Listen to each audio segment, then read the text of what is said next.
मेरे पीछे ये जो अलमीरा है ना, ये कभी ओपन नहीं होती थी। एक साइड ओपन होती थी, एक साइड हमेशा बंद रहती थी क्योंकि इसके आगे हमेशा अलमीरा लगी होती थी। ये वाली अलमीरा इसके सामने लगी होती थी। एक साइड पूरी बंद रहती थी। तो अभी मैंने जैसे इस रूम की सेटिंग चेंज की है ना, मतलब एक टेबल में ले गई हूँ अपने एसी वाले रूम में। वहाँ क्या है ना कि बच्चे कंफर्टेबली वहाँ एसी वाले रूम में ना आराम से पढ़ सकते हैं, खेल सकते हैं। तो इसीलिए हमारा एसी वाला रूम ना बहुत छोटा-सा है। जिस रूम में एसी लगा रखा है ना, इतना छोटू-सा रूम है कि वहाँ पे सिर्फ़ डबल बेड लगता है और थोड़ी-सी जगह बचती है साइड पे। जिस क्वार्टर में मैं पहले रहती थी ना, उसमें 2 डबल बेड लग जाएँगे, टेबल भी लग जाएगा, अलमीरा भी लग जाएँगी, इतना बड़ा रूम था। बस वहाँ पे रहना कंफर्टेबल नहीं था, इस वज़ह से हम लोगों ने शिफ्ट कर लिया था। तो यहाँ अभी ना मैंने आज इस अलमीरा को पूरा सीधा करके अरेंज किया। वैसे तो मैं नॉर्मली भी अरेंज ही रखती हूँ इसको, कपड़े वग़ैरह सब मैंने अरेंज ही रखे होते हैं, लेकिन अभी मैंने और थोड़ा-सा साफ-सफाई कर ली थी इस रूम की। और आज पतिदेव ऑफ़िस चले गए थे, बेटी भी स्कूल चली गई थी, तो छोटी वाली मेरी अपना कर रही थी काम कुछ-कुछ इधर-उधर।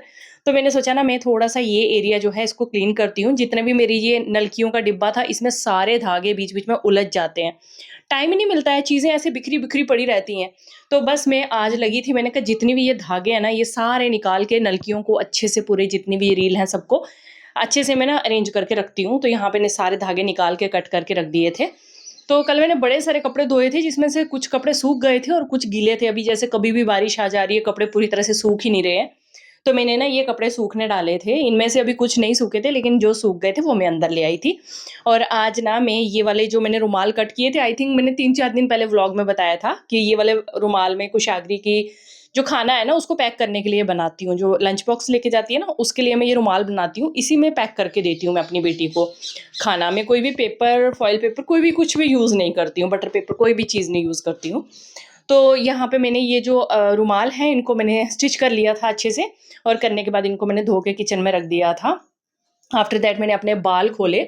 इससे पहले मैं ना पिलग्रिम का शैम्पू यूज़ करती थी। पता नहीं क्यों, या तो ऐसे ही लग रहा था मुझे, बाल तो मेरे अभी भी बड़े झड़ रहे हैं, लेकिन पिलग्रिम के शैम्पू से ना मेरे बाल ऐसे हो गए थे एकदम रफ़, इतने अजीब से ना ऐसे खड़े ही हो जाते थे एकदम पूरे।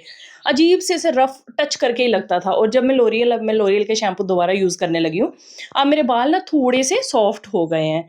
मतलब अच्छा लगने लगा है मेरे को थोड़ा-सा। उसके बाद मैंने अपनी एक शर्ट है ना, हो सकता है कि कइयों को पिलग्रिम अच्छा लगता हो, मेरे को उतना सूट नहीं किया वो। तो यहाँ पे ना मैंने अपनी एक शर्ट थी, उसकी फुल स्लीव थी, तो उसकी स्लीव्स मैंने कट करके शॉर्ट की। इतनी गर्मी लगती है कि मैं स्लीव्स वाले सूट ही नहीं पहन पाती हूँ। मतलब गीली हो जाती हूँ यार पूरी पसीने से, क्या कपड़े पहनने मुझे समझ में नहीं आता। कोई भी कपड़े पहनो ना, पूरे कपड़े गीले हो जाएँगे, मतलब गले से लेके टाँगों तक पूरी भीग जाती हूँ मैं, इतना पसीना आता है, इतनी गर्मी लगती है। आगरा में बहुत गर्मी पड़ती है यार। अब सारा दिन बंदा अंदर भी नहीं बैठ सकता, काम होता है, सारा दिन बाहर ही रहना पड़ता है।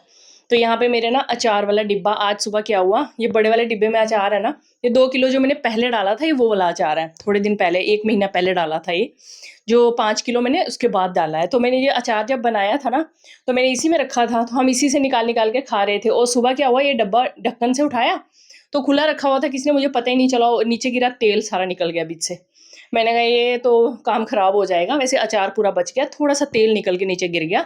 फिर मैंने क्या किया, उसको ना एक छोटे डिब्बे में निकाला है अचार को, और अब मैंने उसमें रखा। और आज वही कपड़े इतने सारे थे, वही पहले मैंने सुबह इतने सारे फ़ोल्ड किए, अब फिर से लगी हूँ फ़ोल्ड करने में। बच्चों के छोटे-छोटे कपड़े इतने हो जाते हैं कि पता ही नहीं चलता है, बस धो ना तो उनको फ़ोल्ड करने में ही लगता है हालत ख़राब हो जाएगी, और हर दूसरे दिन इतने कपड़े हो जाते हैं कि क्या बताएँ। बच्चे तो गंदे करते ही हैं कपड़े, छोटी वाली के बड़े सारे हो जाते हैं। अब लंच हमने बना लिया था, आज मैंने ना घिया चने की दाल बनाई थी, घिया और चने मिक्स करके वो दाल बनाई थी। थोड़ी-सी अरहर की दाल भी डाली थी, थोड़ी-सी चने की भी डाली थी, मिक्स करके बनाई थी। काफ़ी टेस्टी बनी थी, सबने लंच कर लिया, बर्तन, पानी आ गया था तो बर्तन वगैरह मैंने वॉश कर लिए। फिर उसके बाद आ गई थी गैस की बारी। तो गैस तो ऐसे नॉर्मली मैं करती रहती हूँ, लेकिन इसके ऊपर के जो वो स्टैंड होते हैं वो मैंने साफ़ नहीं किए थे। सो आज मैंने उनको अच्छे से क्लीन किया, और क्लीन करने के बाद बस गैस को साफ़ किया। ये जो गैस है ना, इसको साफ़ करने में मतलब थोड़ी-सी भी गंदी होगी ना, ऐसा लगेगा पता नहीं कितनी गंदी है। हल्की-सी भी डस्ट पड़ी होगी तो भी ऐसा लगेगा बहुत ज़्यादा गंदी है।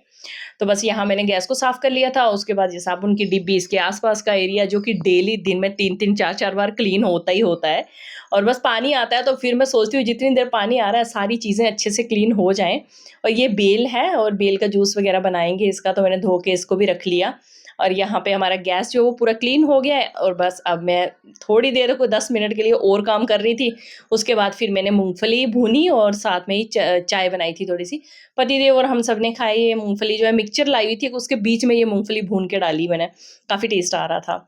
अब रात का टाइम था, तो रात के टाइम पे मैं आटा गूँध रही थी और छोटी वाली मेरी बोलती, "मम्मा मैं भी करूँगी।" मतलब मेरे को ये मेरे पीछे-पीछे साथ-साथ ऐसे घूमती है ना कि मैं क्या बताऊँ, जैसे परछाई होती है ना माँ की, बस वैसे ही परछाई बन के मेरे आगे-पीछे घूमती है। बहुत अच्छा लगता है सच में, बड़ा अच्छा-सा फ़ील आता है। तो यहाँ पे चपाती मेरे बन रहे हैं और आप लोगों के कहने पे ना अब मेरे छोटे-छोटे चपाती बनने लग पड़े हैं। पहले मैं बड़े-बड़े चपाती बनाती थी, अब मैं जब आप लोगों की बातें सुनती हूँ ना, तो मुझे ऐसे लगता है यार छोटे ही बनाने चाहिए। कभी छोटे बना देती हूँ, कभी बड़े बना देती हूँ, कोई छोटा बन जाता है, कोई बड़ा बन जाता है, ऐसे काम चल रहा है आजकल। तो डिनर के लिए ना ये दाल दिन की बची थी, मैंने कहा आज कुछ भी एक्स्ट्रा नहीं बनाऊँगी, इसी दाल के साथ हम चपाती खाएँगे और बस डिनर बन गया था। पतिदेव चले गए थे थोड़ा-सा कहीं पे कुशाग्री को लेके कुछ काम के लिए, वहाँ से आते हुए ये वी मार्ट चले गए थे, वहाँ से ये सामान लेकर आए थोड़ा और साथ-साथ में ये ग्लास लेकर आए हैं और ये ग्लास ना मुझे अच्छा लगा और कुशाग्री दे ही नहीं रही थी, दूसरी बोले कि मुझे दे दो, बस फाइट शुरू।